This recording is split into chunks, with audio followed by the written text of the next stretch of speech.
The sky above Earth burned red as the alien ships appeared. They came without warning, massive vessels that blocked out the sun over every major city. Commander Tae Kwon stood in the command center, watching the screens with cold eyes. He had seen war before. 30 years of fighting between Earth's nations had taught him everything about combat. But this was different. This enemy came from the stars. The alien message came through every communication device on the planet. Their words were broken and harsh, translated by machines that barely understood human language. They called themselves the Valthari Collective. They demanded surrender. They promised quick deaths to those who resisted and slavery to those who obeyed. The message ended with a simple countdown. 1 hour to decide. Tae Kwon smiled. It was not a kind smile. He turned to his officers and gave one command. Battle stations, all of them. Across the Earth, military bases roared to life. Soldiers who had fought in the Mars Rebellion moved with practiced efficiency. Pilots ran to their fighters. Orbital platforms charged their weapons. The Valthari expected fear. They expected confusion. They got neither. Captain Ji Hana strapped herself into her fighter cockpit. Around her, 20 other pilots did the same. Her squadron, the Raptors, had survived 3 major wars. They knew how to kill. The targeting systems came online, showing the alien ships hovering above Seoul. They were big and slow, probably designed to intimidate ground forces. Perfect targets. Raptor Squadron, this is command. Tae Kwon's voice came through her helmet. Show them what happens when they threaten Earth. Ji Hana grinned and pushed the throttle forward. Her fighters screamed into the sky, followed by her squadron. Within seconds, they broke through the clouds and saw the alien vessels up close. The ships were covered in strange armor that shimmered like oil on water, but armor meant nothing if you knew where to hit. All units, target the engine sections, she ordered. Fire on my mark. The Valthari never saw them coming.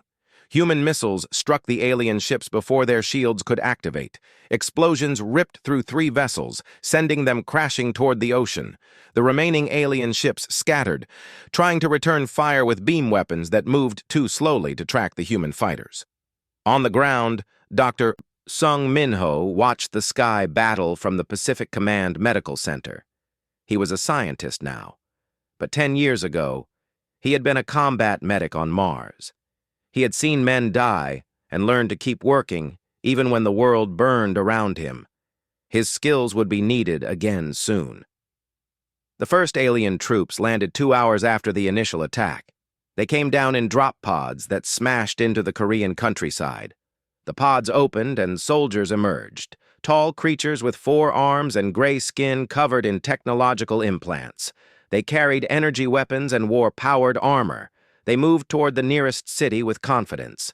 They walked straight into a minefield. The explosions tore through the first wave of alien troops.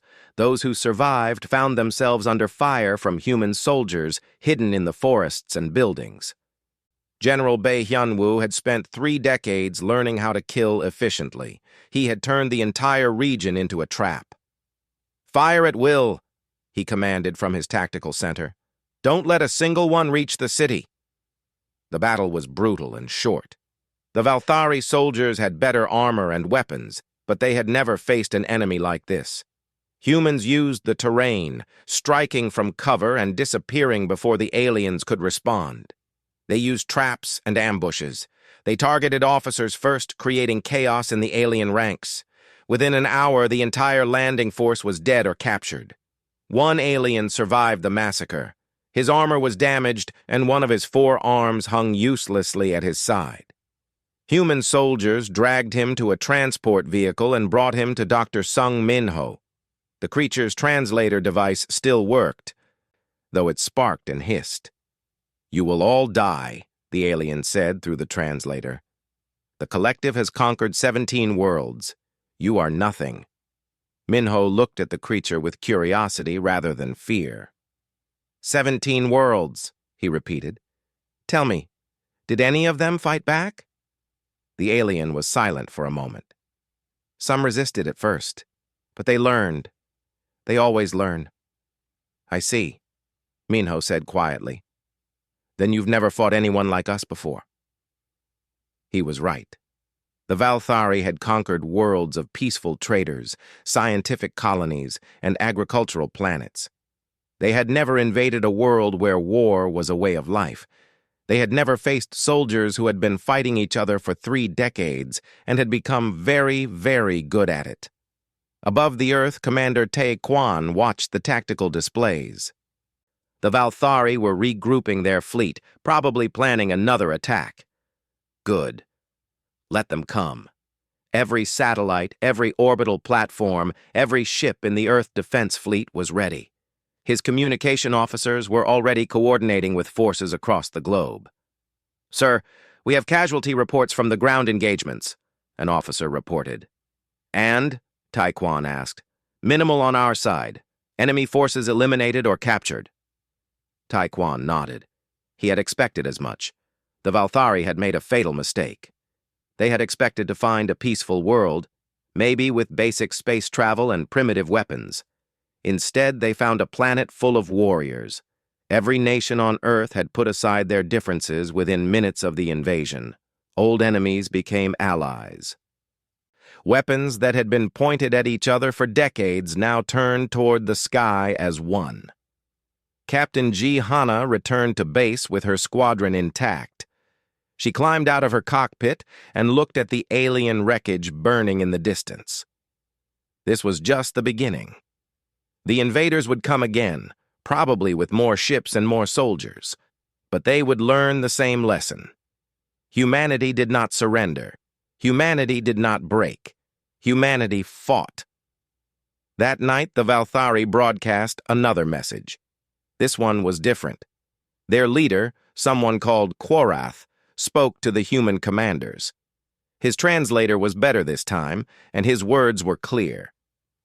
We underestimated you, he admitted. But this changes nothing. We have destroyed entire civilizations. Your resistance only delays the inevitable. Taekwon responded personally. His message was broadcast across every Valthari communication channel. You came to our world expecting slaves. You found soldiers instead. Every human on this planet has lived through war. We have fought each other and survived. Now we fight together. Come again if you wish. We will be waiting. The message ended. In command centers across Earth, military leaders prepared for the next attack. Factories that once built weapons for human wars now turned their production toward new threats. Engineers studied the captured alien technology. Soldiers trained with new tactics designed specifically to kill Valthari troops. The invaders had awoken something they did not understand. They had attacked a world that knew only conflict, a species that had turned war into an art form. The Valthari collective was about to learn a hard truth. Humanity was not prey. Humanity was the predator. The Valthari returned with 10 times the force. Their ships darkened the skies over 3 continents, and their drop pods fell like rain across Southeast Asia, Europe, and North America. This time, they would not underestimate the humans. This time, they would crush them with overwhelming numbers. General Bae Hyunwoo watched the enemy landing from his command bunker deep beneath Seoul. The screens showed thousands of alien soldiers spreading across the countryside, supported by war machines that walked on mechanical legs and fired plasma weapons. It was an impressive display of force. It was also exactly what he wanted. Let them come into the cities, he ordered. Give them what they expect. The human forces retreated as planned, pulling back into urban areas. The Valthari followed, confident that their superior technology would make quick work of any resistance. They entered Seoul's outer districts expecting a final battle. Instead, they found a nightmare. The buildings had been prepared for weeks. Every structure was trapped, every street a kill zone. When the alien forces reached the city center, General Bae gave the signal. The city exploded into violence. Mines detonated beneath alien war machines, flipping them over or blowing off their legs. Soldiers hiding in buildings opened fire from windows and rooftops, then disappeared into tunnels before the Valthari could respond. Human fighters used the underground subway system to move between positions, appearing where the aliens least expected them. Lieutenant Rin Sola led her special operations team through the chaos. They had been fighting in these streets for 2 days without rest. Her unit specialized in guerrilla warfare, and they had turned the city into their hunting ground. They would strike hard, kill as many aliens as possible, then vanish before reinforcements arrived. Team 2, place charges on that supply depot, she commanded through her radio. Team 3, prepare to ambush their reinforcement column. The Valthari were learning too slowly. They tried to adapt their tactics, but every change revealed a new trap. When they stopped using the main roads, the buildings collapsed on them. When they tried to clear buildings systematically, snipers picked off their officers. When they called for air support, human anti-aircraft weapons tore their ships from the sky. Above the battle, Major J. Woo Jin coordinated the orbital bombardment from Luna Station. His weapons platforms circled the Earth, targeting Valthari landing zones and supply lines. Every time the aliens tried to reinforce their ground troops, his railguns turned their dropships into falling debris. "Target acquired," one of his gunners reported. "Valthari carrier approaching over the Pacific." "Fire," Woo Jin ordered without hesitation. The railgun shot crossed the distance in seconds. The tungsten projectile hit the alien carrier at a significant fraction of light speed, punching through its shields and armor like paper. The ship broke apart, scattering wreckage across 100 kilometers of ocean. Dr. Sung Minho worked in a medical facility that had become an interrogation center. More captured Valthari arrived every day, wounded and confused. He treated their injuries while learning everything he could about their species. What he discovered was both fascinating and useful. The Valthari were not individuals in the way humans understood. They were connected through a biological network, a hive mind that allowed them to coordinate perfectly but made them dependent on their command structure. Their leaders made all the important decisions, and the soldiers simply followed orders without question. "This is their weakness," Minho explained to Commander Tai Quan during a briefing. "They can't adapt quickly at the individual level. They need orders from above. If we can disrupt their command structure, their entire force becomes disorganized." Tai Quan studied the data carefully. "Can we target their commanders?" "Yes," Minho confirmed. "They broadcast on specific frequencies to maintain the hive connection. We can track those signals." This information changed everything. Within hours, every human unit had orders to prioritize enemy commanders, kill the leaders, and the soldiers became easy targets. In Seoul, the battle reached its peak. 3 full Valthari battalions had pushed into the city center, expecting to crush the human resistance through sheer numbers. Instead, they found themselves trapped. General Bay had deliberately drawn them in, using fake retreats and weak defensive positions to lure them deeper into the urban maze. When the aliens were fully committed, he sprang the trap.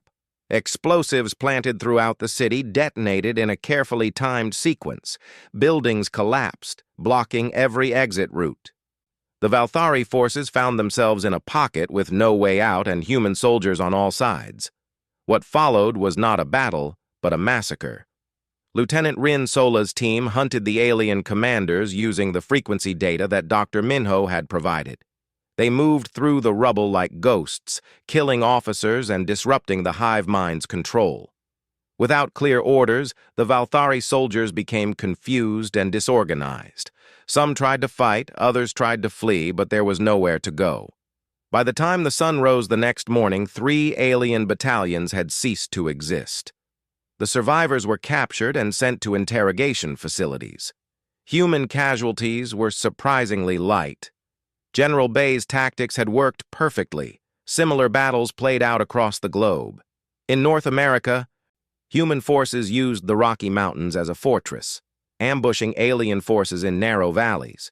In Europe, urban warfare specialists turned ancient cities into death traps that even the Valthari's advanced technology could not overcome.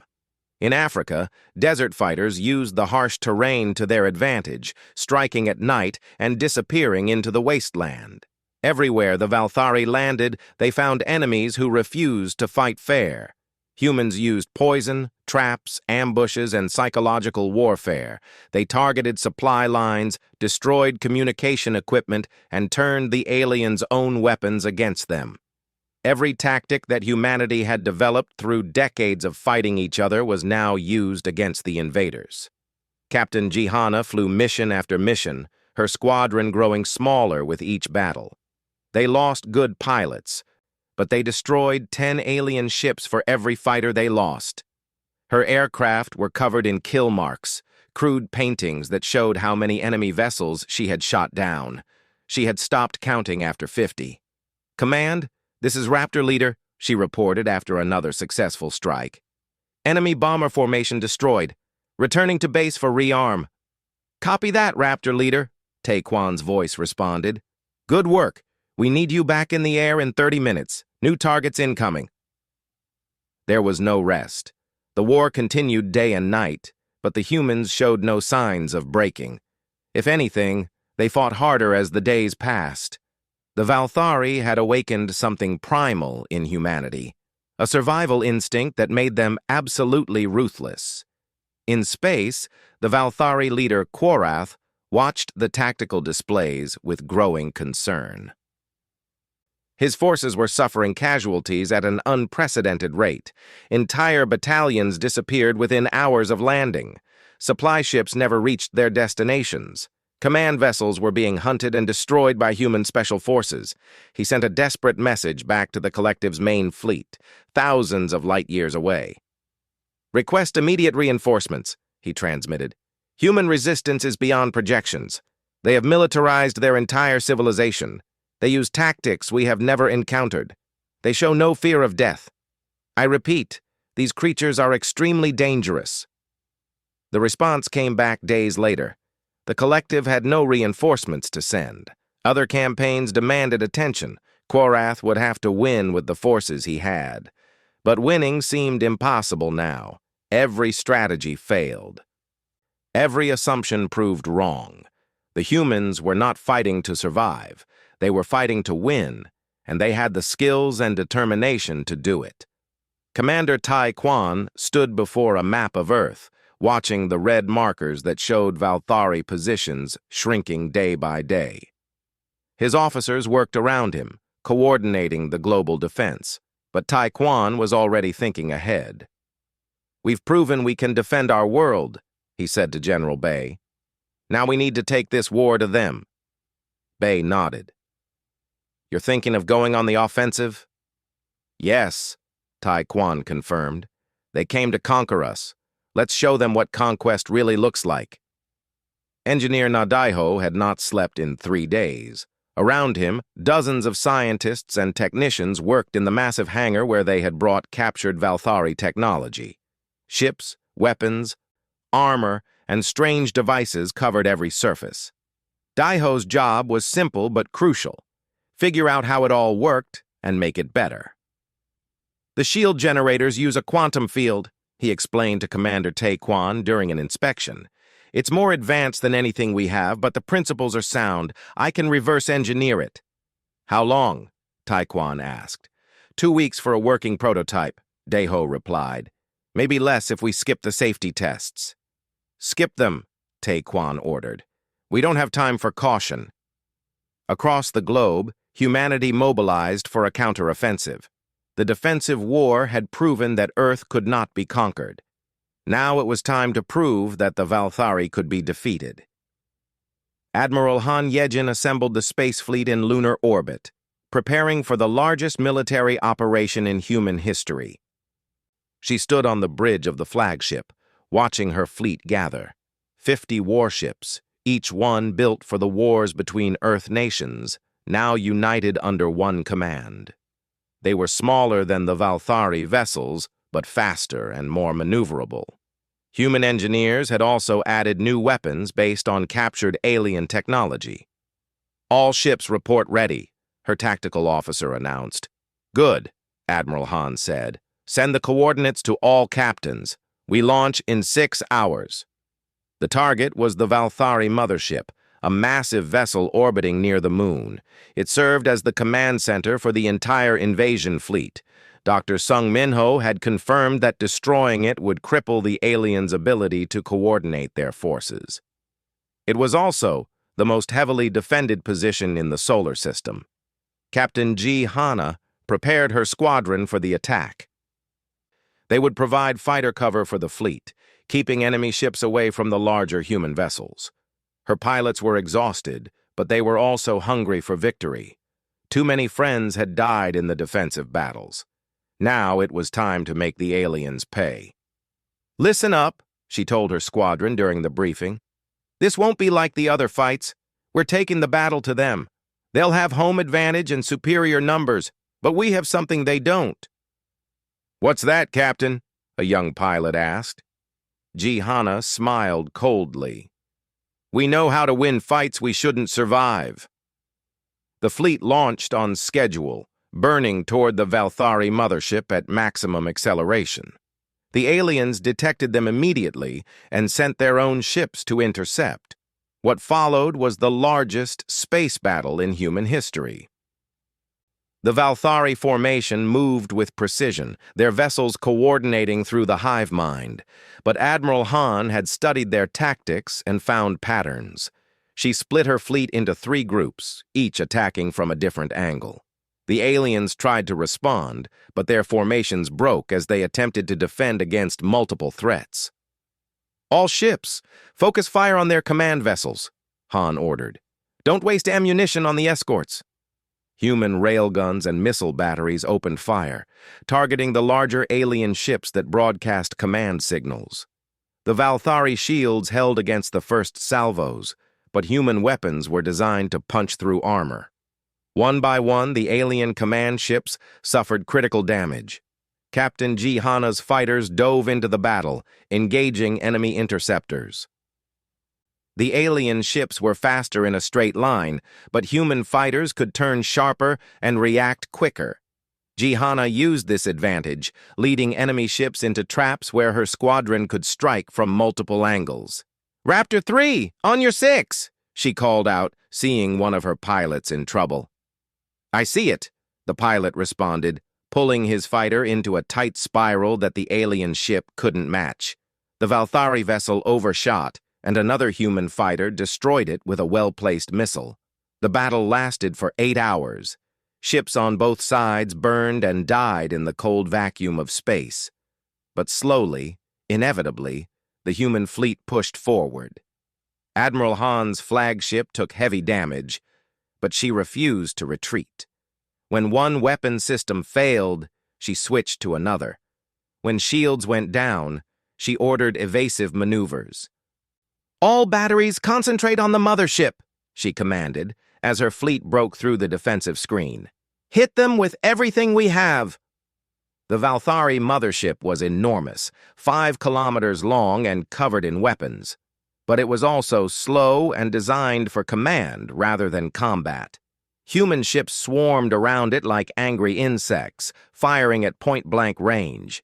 Explosions rippled across the alien vessel's hull as armor failed and systems overloaded. On Earth, Lieutenant Rin Sola led a covert mission that would determine the outcome of the war. Her special operations team had discovered something crucial. The Valthari had established a command center on Mars. It coordinated the entire invasion and served as a backup if the mothership fell. "We need to take it out," General Bay had told her during the mission briefing. "But it's defended by their best troops and located in the most difficult terrain on Mars." "Then we'll just have to be better," Rin replied simply. Her team traveled to Mars on a fast transport, arriving 3 days before the space battle began. They landed far from the alien base and made their way across the Martian desert on foot, carrying enough equipment to fight a small war. The journey took 2 days through hostile territory filled with alien patrols. When they reached the Valthari command center, Rin studied it carefully through her scope. The facility was built into the side of a massive canyon, protected by energy shields and automated defenses. At least 300 alien soldiers guarded it, along with war machines that patrolled the perimeter. "This is suicide," one of her team members whispered. "Maybe," Rin agreed. "But we're going to do it anyway."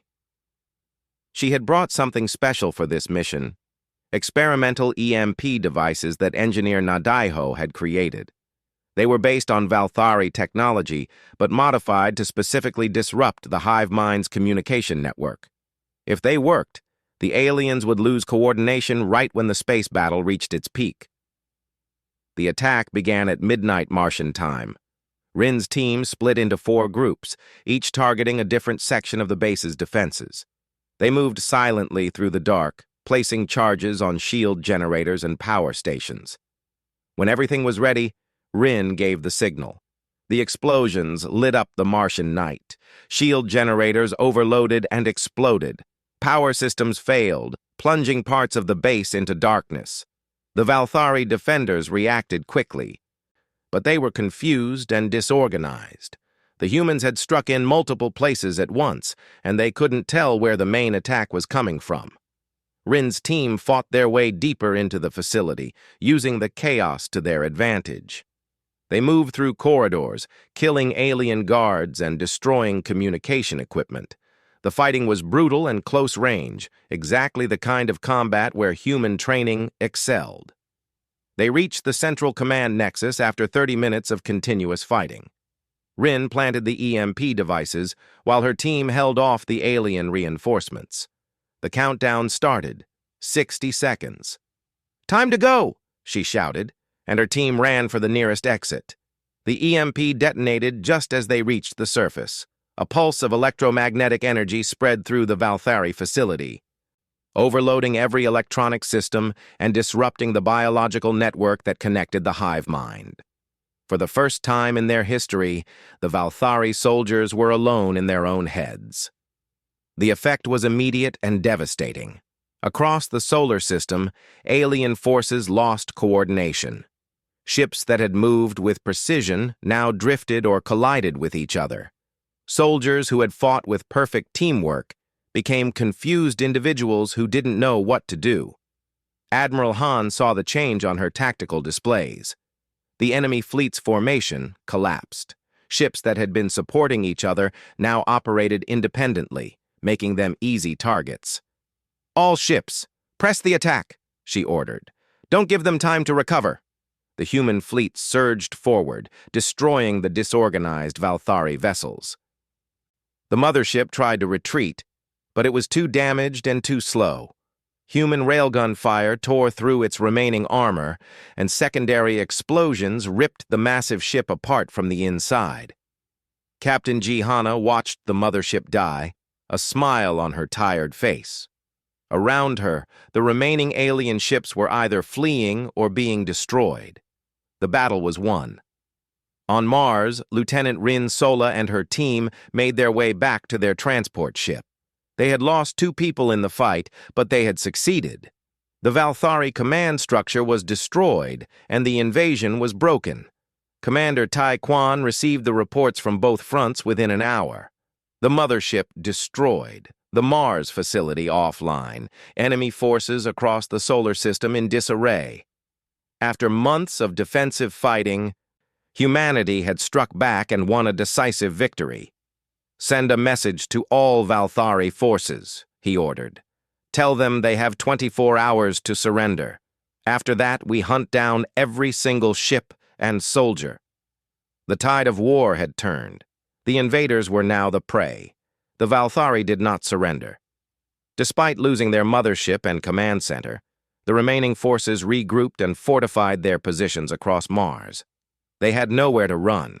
Their fleet was destroyed, and reinforcements would not arrive for months, so they chose to fight to the death, gathering in the vast canyons of Valles Marineris, where they had built their largest base. Commander Tai Quan studied the intelligence reports with General Bei Hyunwoo. The alien stronghold was massive, carved deep into the Martian rock and protected by every weapon the Valthari possessed. An estimated 5,000 alien soldiers defended it, along with war machines, automated defenses, and enough supplies to last for years. "They want us to come to them," General Bay observed. "They know they can't win, but they want to make us pay for every meter we take." "Then we'll pay," Tae Kwon replied. "Assemble the assault force. We end this now." Operation Retribution began 2 weeks later. Humanity gathered its largest military force since the war began. 10,000 soldiers, supported by tanks, aircraft, and orbital weapons, prepared to assault the Valthari fortress.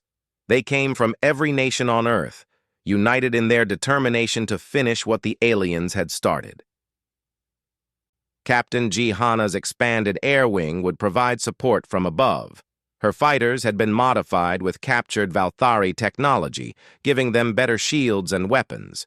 She had trained new pilots to replace those lost in previous battles, and they were eager to prove themselves. "Remember," she told them during the final briefing, "the Valthari are desperate.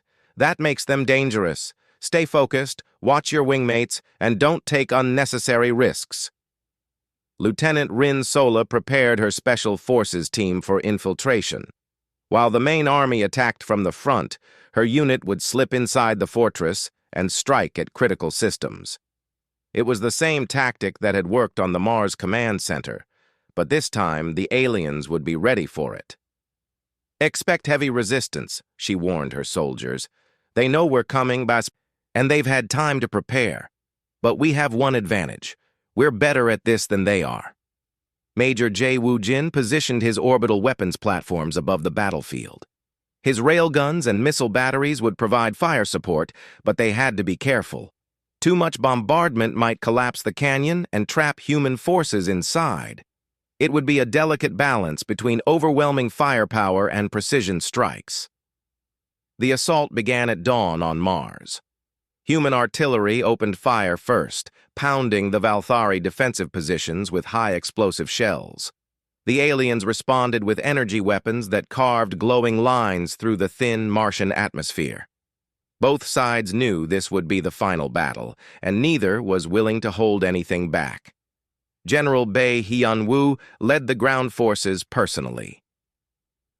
He rode in the command vehicle at the front of the assault column, directing the attack in real time. His tanks pushed forward, trading fire with alien war machines. His infantry advanced behind armored shields, fighting for every meter of ground. The Valthari had learned from their defeats. They no longer relied on their hive mind for coordination. Instead, they fought with the desperation of soldiers who knew they were going to die. They turned every defensive position into a killing ground, forcing the humans to pay in blood for every advance. Captain Ji Hana's fighters screamed overhead, engaging alien anti-aircraft positions. She lost 3 pilots in the first hour, watching their fighters explode under concentrated fire. But her squadron kept attacking, silencing the defenses one by one. Each gun they destroyed made it safer for the ground troops below. "Raptor Leader, we have enemy reinforcements coming from the South Canyon," her tactical officer reported. "I see them," Ji Hana replied, banking her fighter toward the new threat. "All units, follow me. We're not letting anything reach our ground forces." The air battle intensified. Valthari ships launched from hidden hangars, their pilots determined to stop the human advance. But they were outnumbered and fighting against pilots who had survived months of continuous combat. Ji Hana's squadron tore through them with practiced efficiency. On the ground, Lieutenant Rin Sola's team had penetrated the outer defenses and entered the fortress. They moved through dark corridors, fighting past automated defenses and desperate alien soldiers. Every room was a potential ambush. Every corner could hide death. "Contact front!" one of her soldiers shouted, opening fire at a group of Valthari defenders. The team fought their way deeper into the complex, following maps that Dr. Sung Minho had created from captured data. Their target was the fortress's power core. If they could destroy it, the entire base would go dark, and the defenses would fail. They lost soldiers along the way, Good people who had fought through the entire war, cut down by enemy fire in the darkness. But Rin kept pushing forward. They were too close to stop now. Above the battle, Major J. Woo-jin tracked the assault's progress from his command center. He had authorization to use orbital bombardment, but only if absolutely necessary. The canyon walls were unstable, and too much firepower could cause a massive collapse. "Sir, General Bay is requesting fire support on Grid 77 Alpha," his officer reported. "Enemy position is holding up the advance." Woo-jin studied the coordinates carefully. It was close to the canyon wall, but far enough to be safe. "Approved. Single railgun shot. Reduced power." The tungsten projectile fell from orbit like the fist of an angry god.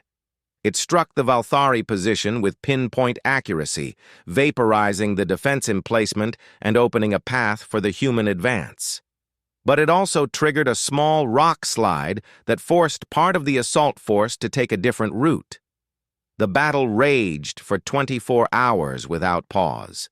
Human forces pushed deeper into the fortress, clearing rooms and corridors in brutal close-quarters combat. The Valthari fought with fanatic determination, making the humans pay for every meter. Bodies from both sides filled the corridors. Dr. Sung Minho worked in a field hospital established near the battle lines. The wounded came in a steady stream, human and alien alike. He treated them all with equal care, even as the sound of gunfire echoed through the canyon. His medical skills, developed during years of war, were pushed to their limits. "Doctor, we need you at triage," a nurse called out. "Multiple critical casualties incoming." Minho moved to help, his hands steady despite the exhaustion. Around him, other doctors and medics worked without rest.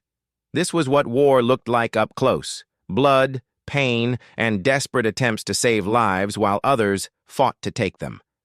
Lieutenant Rin Sola's team reached the power core after 16 hours of fighting. They had started with 20 soldiers. Only 8 remained. But they had made it. The core room was massive, filled with Valthari technology that hummed with energy. "Place the charges," Rin ordered, standing guard while her demolitions expert worked. The Valthari knew what they were doing. Enemy soldiers poured into the room, determined to stop the sabotage. Rin's team held them off, their weapons blazing in the confined space. 2 more soldiers fell, but the charges were set. "Charges armed," the demolitions expert reported. 2 minutes to detonation. "Move!" Rin shouted, and her team ran for the exit.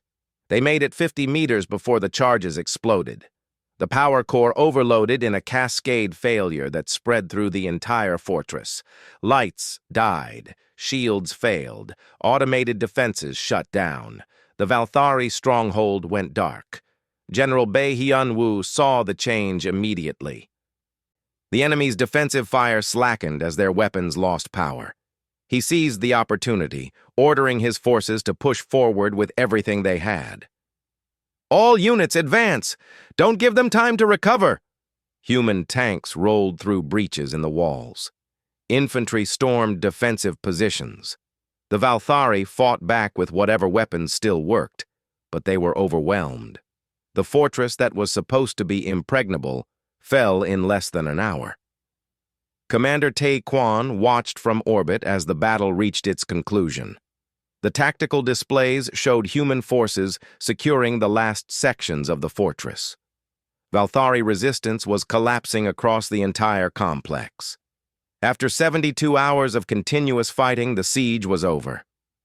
"Sir, General Bae reports the fortress is secure," his communication officer announced. "Enemy forces are either dead or surrendering." Tae Kwon allowed himself a moment of relief. The cost had been terrible. 2,000 human soldiers dead, 3,000 more wounded. But they had won. The Valthari invasion was broken completely. He ordered a channel open to the surviving aliens. "This is Commander Tae Kwon of the United Earth Defense Force. Your invasion has failed. Your fleets are destroyed. Your bases are captured. You have one choice remaining: Surrender now, and we will treat you fairly under the laws of war. Refuse, and we will hunt down every last one of you."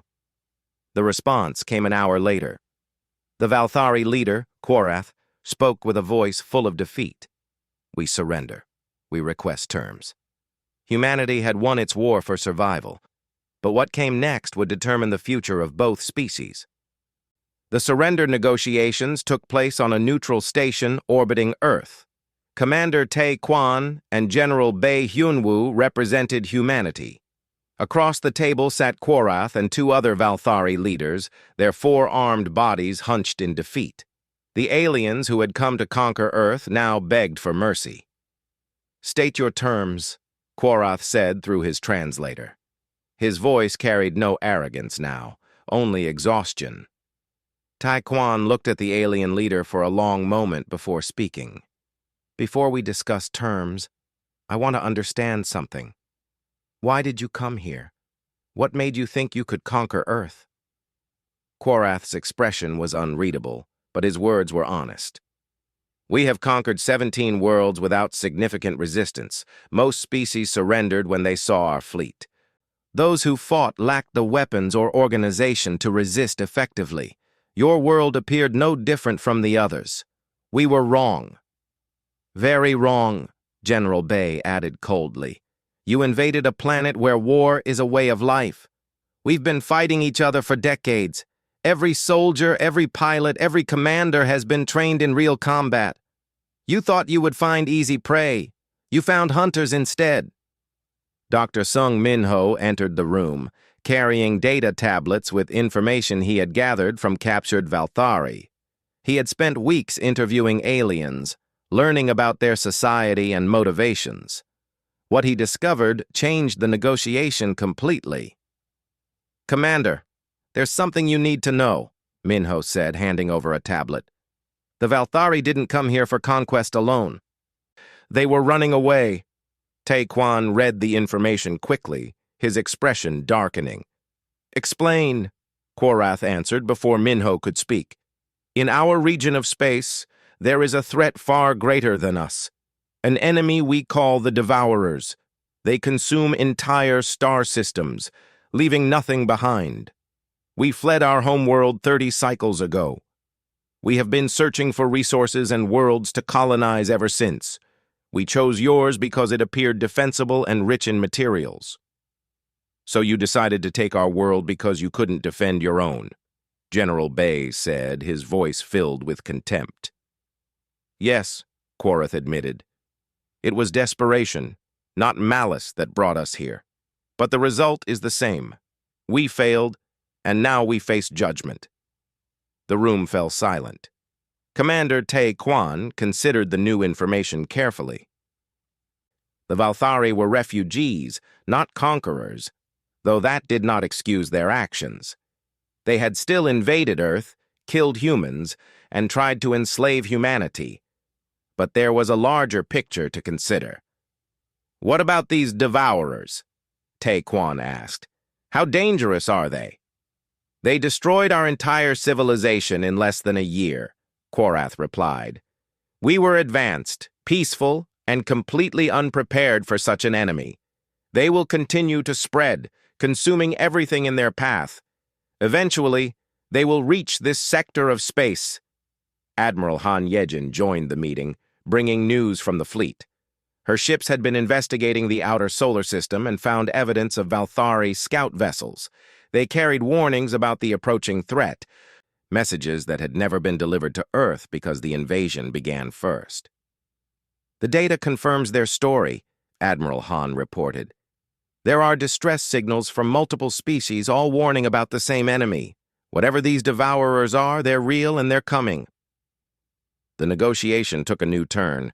Humanity faced a choice: destroy the Valthari completely for their attempted invasion, or find a way to turn enemies into allies against a greater threat.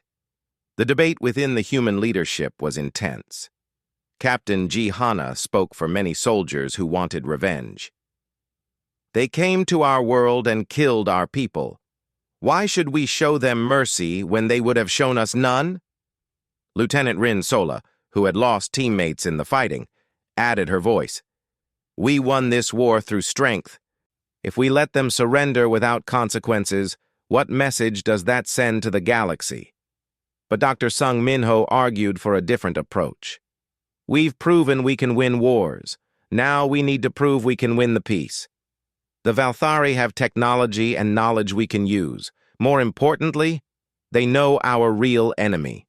We should not become the monsters we fought against." Engineer Nadaiho supported this view from a practical standpoint. Their ships, their weapons, their scientific knowledge could advance our technology by decades. We spent months reverse engineering their basic systems. Imagine what we could do with their full cooperation. The debate continued for 3 days. Finally, Commander Tae Kwan made his decision. He had been given the authority by the United Earth Council to determine the terms of surrender, and he chose a path that balanced justice with pragmatism. "These are our terms," he told Quorath. "First, the Valthari Collective will surrender all military assets to human control. Your ships, weapons, and technology belong to Earth now. Second, you will share all knowledge about the Devourers and any other threats in this region of space. Third, your people will work alongside humanity to prepare for the coming enemy. You will serve as advisors, technicians, and soldiers under human command. Fourth, reparations will be paid to the families of every human killed in this war. And finally, the galaxy will know what happened here. We will broadcast the story of your defeat across every frequency your people use. Anyone who thinks about invading Earth will learn from your mistake." Quorath listened to the terms, then bowed his head. "We accept. We have no other choice." "You're right," Taekwon agreed. "You don't." The formal surrender was signed 1 week later. The Valthari who survived the war were given the choice to return to their refugee fleet or stay and work with humanity. Most chose to stay, knowing they had nowhere else to go. They became a permanent presence on Earth and Mars, their technology and knowledge absorbed into human civilization. Captain Ji Hana returned to Earth, her squadron reduced to a handful of surviving pilots. She was given medals and honors, but they felt hollow. Too many friends had died. She spent her time training the next generation of pilots, passing on the lessons bought with blood.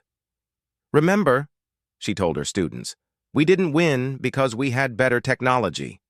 We won because we refused to give up, and because we knew how to fight. Never forget that." Lieutenant Rin Sola took a position training special forces, teaching young soldiers the guerrilla warfare tactics that had proven so effective.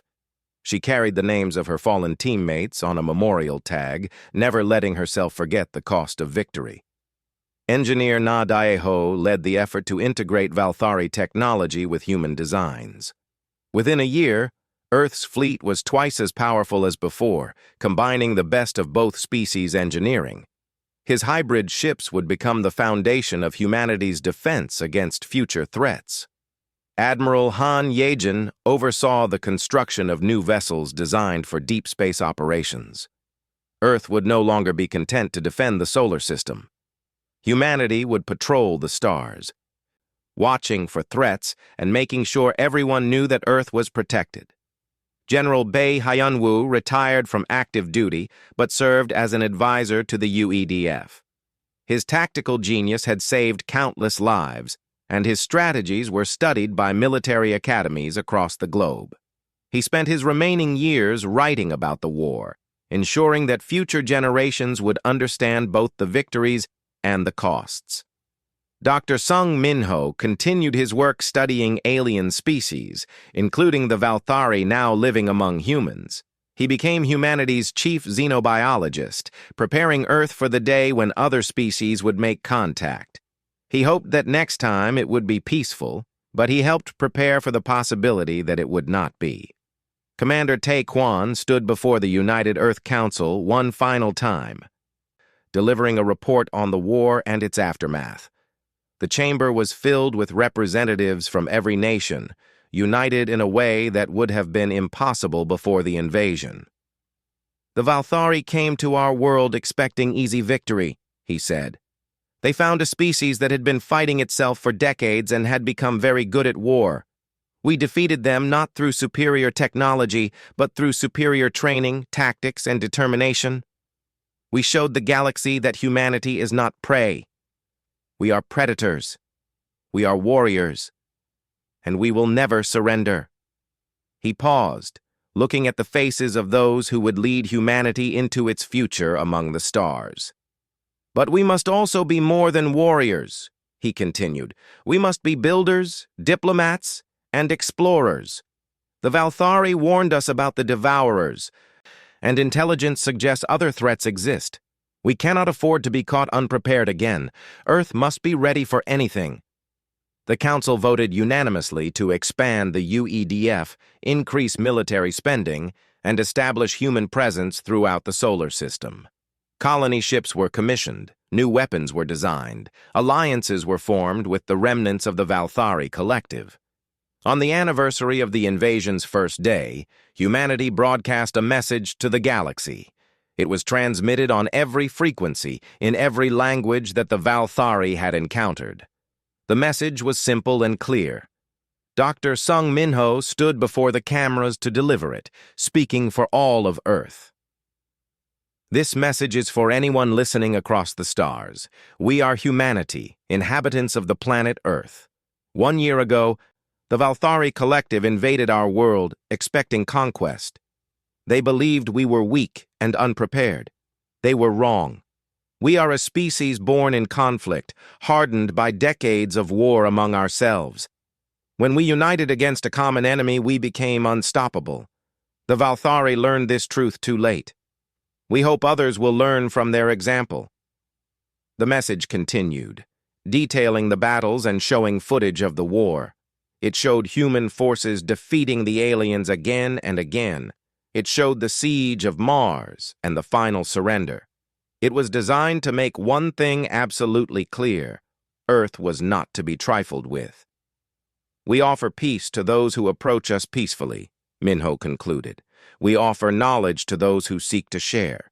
But to anyone who comes as invaders, we offer only one promise. You will face the full fury of a species that knows nothing but war. You will face humanity, and you will lose. The broadcast ended. Across the solar system, humans returned to their lives. They rebuilt the cities damaged in the fighting. They mourned their dead. They celebrated their victory. And they prepared for whatever came next, knowing that they had proven something important. Humanity could stand against the darkness. Humanity could fight and win. Humanity would survive no matter what the galaxy threw at them. The invaders had learned this lesson. The next ones would too, if necessary.